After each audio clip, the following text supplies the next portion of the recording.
How to sew the Bauble runner, part of the Just Fat 8's collection of instructions by Amber Makes. Decorate your table or even the end of your bed with this pieced beautiful runner. Cutting out. There are 4 different bauble designs on the table runner, and you need to cut out the pieces following the measurements in the instructions and put them into piles for each style of bauble and label them. You can see I've written labels and just clip them to the top and then put them into piles for each one. It makes assembling easier if you work on one bauble at a time. So this is the 4th bauble, the chevron top. I've labelled them with the name of the bauble just to make it easier when I'm joining them together. You'll also have strips of fabric that are used for the bauble string. So label those and put them to one side. And then you've got some plain grey fabric for the bauble top. These are all the background fabric pieces that are used around the baubles once you've assembled the baubles and you join them together. So again, cut them all out following the measurements in the instructions and label them, then put them to one side. Making the star block. The baubles are made by making the blocks first. Take all the pieces for the star block. Take one of the star point squares and draw a diagonal line from one corner to the opposite corner on the wrong side. If you're using plain fabric, it won't matter, but if you're using a print fabric, I've used a gold fabric for this, but choose a fabric that goes with your print. Now take one of the star outers and place one star point that you've marked in the top left-hand corner and place it so the diagonal line runs from the bottom left to the top right and pin it into place either side of that drawn line. Now sew together along the drawn line. Once that's done, remove the pins and fold the corner over to meet the top left-hand corner and give it a press. Make sure that the raw edges match and the corner matches exactly. Give it a press, open up the seam allowance and trim it off to about 1/4 inch outside. This reduces the bulk in this point, and then fold it back over and give it another press. Now take another one of your star points and place this right sides down on top so that the drawn diagonal line this time runs from the bottom right to the top left. Make sure the raw edges are matching and pin it into place and then sew. You'll be sewing on top of the other star point this time. Once that's done, remove the pins. Give it a press, fold the top corner over so it meets the top right hand corner and the raw edges match, press it into place, open up the seam allowance just like you did before and trim it to about 1/4 inch outside and then press it back into place. This makes 1 star point square. Now repeat this with 6 star points and 3 star outers to make 4 star point squares in total. Now, lay out all of your star pieces in the arrangement shown. Before you sew them together, it's easier if you lay them all out in the arrangement and then you can see what goes where when you're joining them together. To sew them together, start by sewing together the central row. So put your star point square on top of the star centre and pin it together and then pin the other star point square below onto the other side of the star centre, just like this.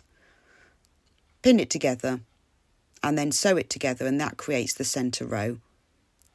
Repeat that to join together the 3 pieces for the right hand row and the 3 pieces for the left hand row. Once that's done, you've now got 3 rows. Press them so the centre seams go inwards and the right and left hand rows go outwards. It just helps for nesting seams. Now place the right hand row on top of the centre row and to make sure that the seams match up exactly, nest them together by pulling the top piece of fabric over the bottom and then when the seams collide and nest, then pin them together. And then do that with the other. By pressing the seams in opposite directions, it makes nesting these seams a lot better and you'll get a nice neat finish. So pin it together where the seams nest and then at either end, make sure all the raw edges are matching and sew together. And then repeat that to join the left-hand side row to the other side of the centre row, nesting the seams. And then this completes 1 star block. Repeat that with the remaining pieces to make 2 star blocks in total. Making the patch block. Take all the pieces for the 2 patch baubles and take 3 of each of the prints. You'll have 6 of each, but just take 3. So take 3 of patch 1, 3 of patch 2. We're going to make one block at a time, so put the others to one side. The blocks are identical, but we'll just make one at a time. And then take 3 of patch 3. Now lay them all out into 3 rows with 3 patches in each row. You can place them in whatever order you want, but in order to get the patchwork effect, make sure that the same coloured patches aren't touching. You can place them in this arrangement or just choose your own, but try and make sure the same patches aren't touching. Now sew together all the patches in the top row, then the patches in the middle row and the patches in the bottom row. Sew them right sides facing to make the 3 rows. Once that's done, you'll have 3 rows. Press the seams in opposite directions, so the top goes inwards, the middle go outwards and the bottom go inwards. This helps with nesting seams. Now sew the top row to the centre row. To nest the seams, pull the top row slightly over the row beneath until the seams hit each other. Because you press the seam allowances in opposite directions, you'll find this quite easy to do. Pin them together at the seams and then either end. And then sew these rows together and then sew the bottom row in place in the same way by nesting the seams first and sew together.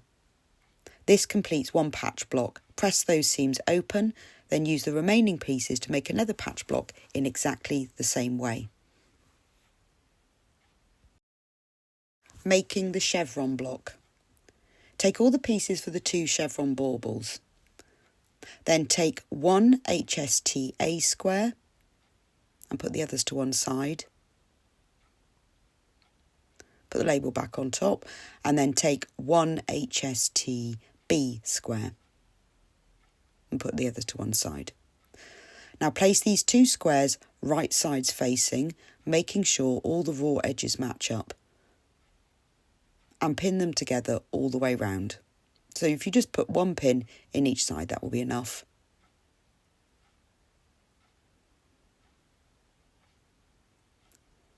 Now sew them together around all 4 sides. Once that's done, you can then trim it. So put them on your cutting mat and cut from one corner to the opposite corner to make 2 large triangles, but don't move them at this stage. Then cut from the other corner to the other corner, and this creates 4 small triangles.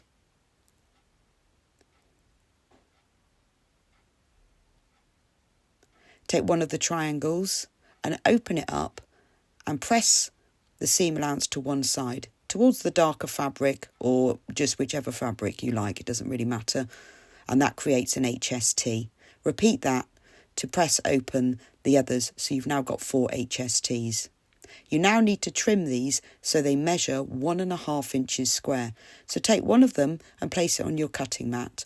Take your ruler and place the diagonal line of your ruler along the seam line centrally and trim off the right hand side.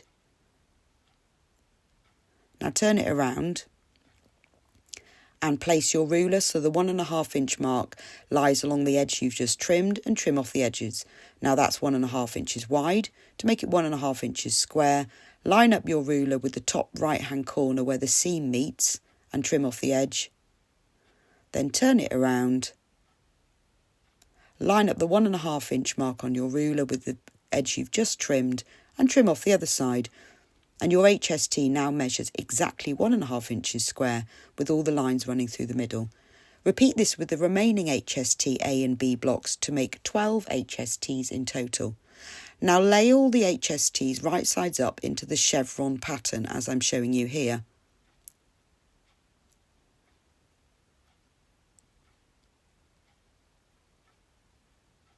So you'll have 6 HSTs in each row.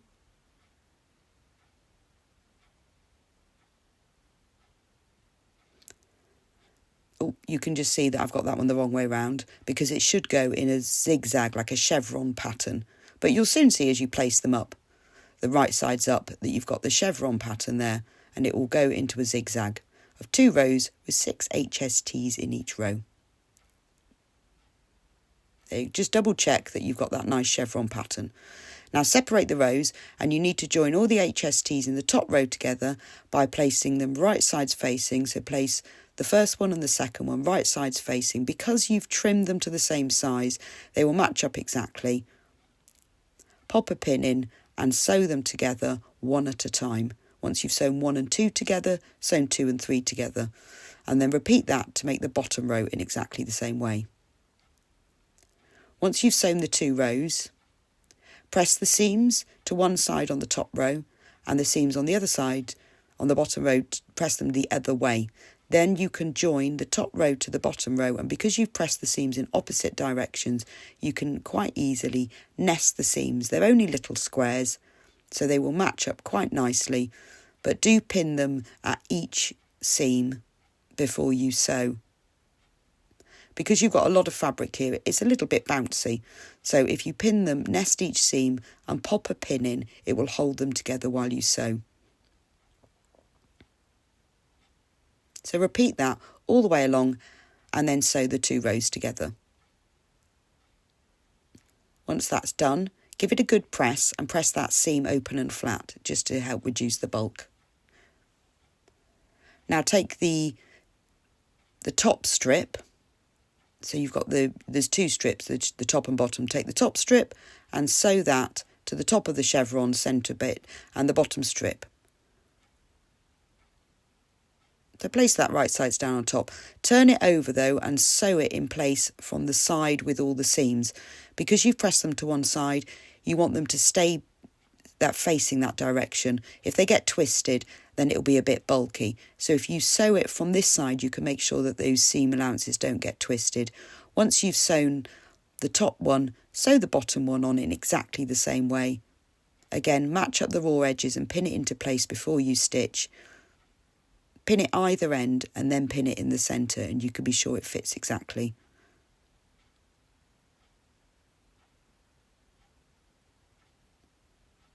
And then sew that one into place. Now give it a good press, turn it over, press those seams over to one side, just because of the bulk. If you press them towards the top and the bottom, it will be less bulky. Take your other pieces and make the second block in the same way. You can see I've swapped round the chevron pattern on the second bauble just for variety. Making the pinwheel block. Take all the pieces with the 2 pinwheel baubles. Now take 1 pinwheel A piece and 1 pinwheel B piece. Put the others to one side for now. Place these 2 pieces right sides facing, making sure the raw edges match up. Now take your ruler and draw a diagonal line from one corner to the opposite corner. Now we're going to sew 1/4 inch either side of this line. If you're happy to do that using your foot for markings, then do so. But if you're a little bit unsure of getting it exactly right, then just draw a 1/4 inch either side of this line. These outer drawn lines will be your sewing lines, and then that central line will be your cutting line. Sometimes I do this if I'm not sure about the 1/4 inch seam allowance, but you could just sew 1/4 inch either side. But if you draw these extra lines, then you can be sure you get it correct. And then pin the 2 pieces together, either side of the lines, far enough away so you don't have to take them out. And then sew together down those both outer lines. Once that's done, you can then cut them into 2 triangles by cutting along that centre drawn line. And now you have 2 triangles. So open up the triangles and fold the seam allowances to one side. It doesn't matter to which one. If you've got a lighter and a darker fabric, press them towards the darker fabric.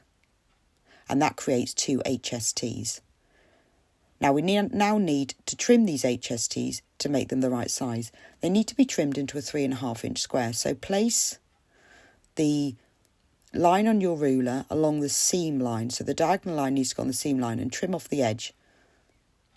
Now turn it round. You can either turn the square round, or if you've got a rotating cutting mat, you can just turn the mat. Put the 3.5 inch mark on your ruler on the left hand side you've just cut, and trim off the right hand side. It's now 3.5 inches wide. So to make it 3.5 inches square, place the ruler so it's in that top corner of the seam and trim off the right hand side. Turn it around and place the 3.5 inch mark on your ruler on the left hand side you've just cut. Trim off the right hand side. Your HST is now exactly 3.5 inches square with a diagonal line running down the centre. Repeat this with the other HST and also use more of your fabric to create 4 identical HSTs in the same way. Now lay those 4 right sides up in the arrangement shown. This is the pinwheel arrangement. You can see how the 2 fabrics are laid out. Place the top 2 HSTs right sides facing. This is the top row. Make sure when you're doing that those seams match up, that the seam is lying right on top of each other. Pop a pin there and then pop a pin on the other side. And then do that with the bottom row. Place them right sides facing. Just double check to make sure that seam's matching up. Because you have already trimmed these to size, this makes it a lot easier to do because they're the same size, so the seams are in the same place. Now then sew these together to create the top row and the bottom row. Once that's done, place the 2 rows right sides facing. I've pressed those seams open just to help them to lay flat. Place them right sides facing. Now it's important that the centre point matches up. So if you push a pin through the seam where the points match, can you see where the point, I've placed it at the top of the points. Then if you put that pin through the top of the points on the bottom row, then you know that they will match up exactly. So you can see I've just got a vertical pin. Push the pin all the way through and that holds those points together. And then if you place a pin either side of that seam, then you know that those points will match up exactly. You can then remove that centre holding pin. Then pin it together at the top and the bottom and then sew together. This creates 1 pinwheel block. Press the seam open, use your remaining pinwheel pieces to make another pinwheel block in the same way. Assembling the baubles. The baubles are all assembled in the same way using the different blocks you've just made. I'm going to start with the star block. Take 1 star block and 4 bauble corners. Draw a diagonal line from one corner to the opposite corner on the wrong side of one of the bauble corners. Now place this in the top left-hand corner of your bauble block so that the line runs from the bottom left to the top right. So basically it's cutting off the corner. This is what's going to turn your square bauble block into a round bauble. So put a pin either side of that drawn line and then sew along the line.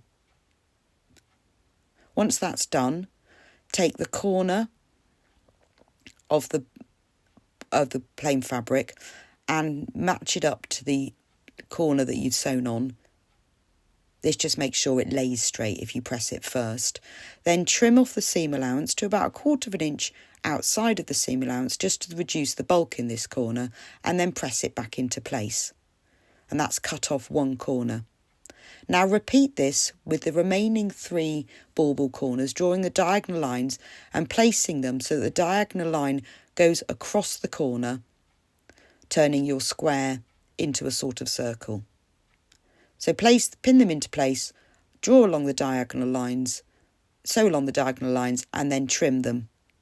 And that creates your bauble shape. Repeat that with all of the bauble blocks, using all of the bauble corners to turn your square blocks into circles in exactly the same way.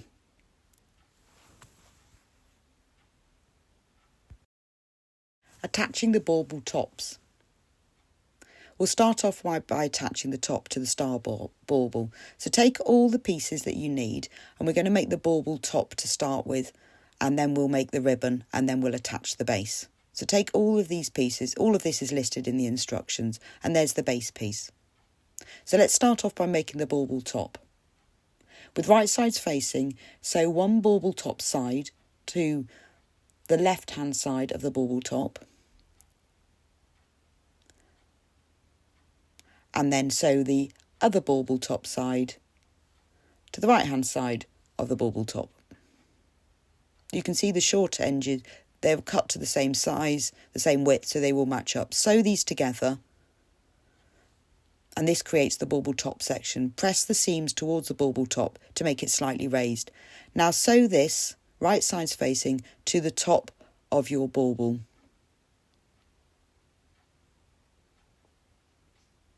Match up the ends first, and then pin it together in the centre. Give it a little pull so it matches up, and then sew together, making sure those seam allowances stay pressed over towards the bauble top. There's the top of the bauble attached to the bauble now. Now we're going to do the ribbon section. So sew one ribbon side to the left-hand side of the ribbon. They're cut to exactly the same length, so they will fit nicely. So pin that into place, and then sew the other ribbon side to the other side of the ribbon.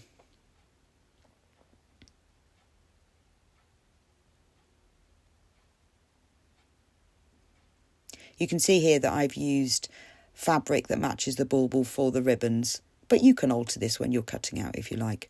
And sew these together, and then again press the seams towards the ribbon. It makes it slightly raised. Now take your bauble and sew this across the top of the bauble top. Pin it into place first by pinning at either end.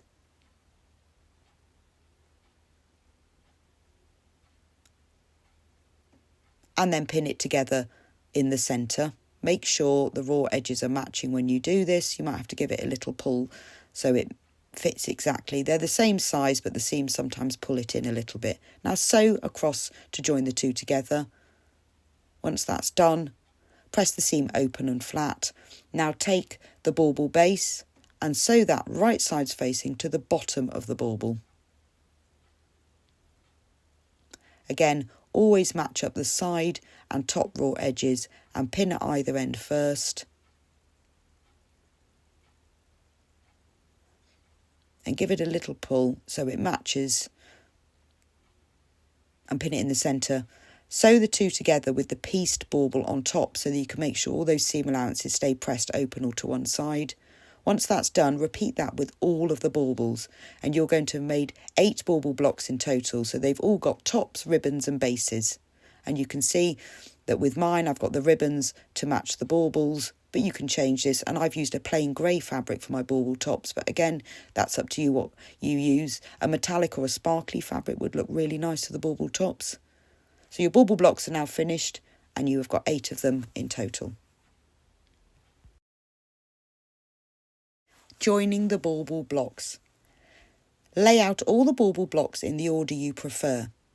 I've placed mine one after the other, and I've placed them facing in opposite directions because this is a table runner, and if you've got people sitting either side of the table, I didn't want anyone to have the baubles facing in the wrong direction. So whichever side of the table you sit, if you place them in opposite directions, some people will have them facing one way and some the other way. But it's up to you. You can have them all hanging in the same direction if you like. I've just alternated them in colour or in print order. Now take your vertical sashing strips, and to join all these baubles together, we're going to place one vertical sashing strip at either end and one between them. So lay them all out to make sure that you've got them all correctly. So you place a sashing strip, then a bauble, then a sashing strip, then a bauble, and then a sashing strip and a bauble, and so on, until you've got all 8 baubles in a row. Now join these together, so place one sashing strip right sides facing with the left hand side of the first bauble, turn it over and pin, then sew it together with the pieced fabrics on top so that you can make sure all of those seam allowances you've pressed to one side or open stay that way and nothing's twisted. So always sew from the pieced side, and then repeat that all the way along to sew it into one long strip. And then it will look like this. Press the seams open to keep them flat, so you can see I've got vertical strips between every bauble. They're facing in alternate directions, and I've joined them together alternately in order. But do in whatever order you like, and then you can see there's a vertical sashing strip at the other end, and this completes the long runner top. Assembling the runner. To give the runner some body, I have quilted it. Lay your backing fabric right sides down, put your wadding on top, and then lay your runner top on top, and then sew round it. As you can see, I've quilted around the outer edge of the baubles, just 1/4 of an inch outside, and then along the details. So I quilted around the chevrons, along the lines of the pinwheels, and then did a cross hatch through the patch square. The wadding will help to give it body, but also keep it more insulating. You could use a thermal insulating wadding to make it even more insulating, but that's up to you. Once you've quilted it all together, trim the wadding so it's level with the backing fabric and the top. Adding the binding. To make a scrappy binding, cut the leftover pieces from the fat 8s into 1 1/4 inch strips. I then cut them into approximately 10 inches in length. They don't need to be exactly the same length. You need to cut enough pieces so that once they're joined together, they measure 180 inches. And I had more than enough leftover fabric for my fat 8s to do this. Then join them together. So place 2 binding strips right sides facing at right angles. Mark the bottom right corner where the top strip joins the corner of the bottom strip and draw a diagonal line from this point across. Now place these right sides facing, matching the top and side raw edge, and pin together either side of that drawn line, and then sew together along the drawn line. Once that's done, open out the seam allowance, give it a little press with your fingers, trim off the seam allowance just to reduce the bulk, then open it out and give it another little press again to make sure it's flat, and then repeat this to join all the binding strips together. Do them in random order so you haven't got the same prints next to each other to get the scrappy binding effect. Once you've done that and you've got them all joined in together, measure it to make sure it's 180 inches long, add more if you needs be, then you can bind your quilt, your runner. So we're going to start on the wrong side, so on the backing fabric side. This is just a neater way if you're going to top stitch. So start by folding that side in half just to find roughly the centre point. Take the end of your binding strip and place it about 4 inches above that centre pin and pin it into place. Now pin it into place all the way down the side, making sure the raw edge of the binding matches up with the raw edge of the runner. And remember, we're working from the backing fabric side. Now sew that together, and then when you get 1/4 of an inch before the end, you're going to sew a diagonal line. This is going to create the mitered corner. So I've sewn from that pin and then sewn diagonally into the corner by stopping 1/4 of an inch before and pivoting with my needle. Once you've done that, fold the binding strip upwards and press so it's in a line, and then fold it downwards. If you want a more detailed tutorial and information about how to add the binding, if you go onto the Amber Makes website, we've created a whole tutorial with a PDF downloadable instruction as well as a video about exactly how to bind the edges of quilts. This is a single fold binding. We've also shown you how to do a double fold as well, but it will explain all of this in more detail. So once you've worked all the way around the edge, and you've joined the binding strips together, again, that's in the other video tutorial, turn the raw edge under of the binding strip by turning over to the top of the runner, and then where the folded edge is, make sure it just covers the line of machine stitching. So fold it over by 1/4 of an inch, and then fold it to encase all the raw edges of the runner, so it just covers the line of machine stitching and pin.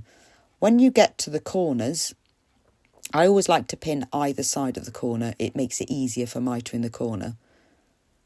So when you get to the corners, simply fold one end upwards and fold the other side on top, and that creates a nice little diagonal mitered corner. Again, more information about this is in the main video tutorial, which you will find on the Amber Makes website. And then pin that into place.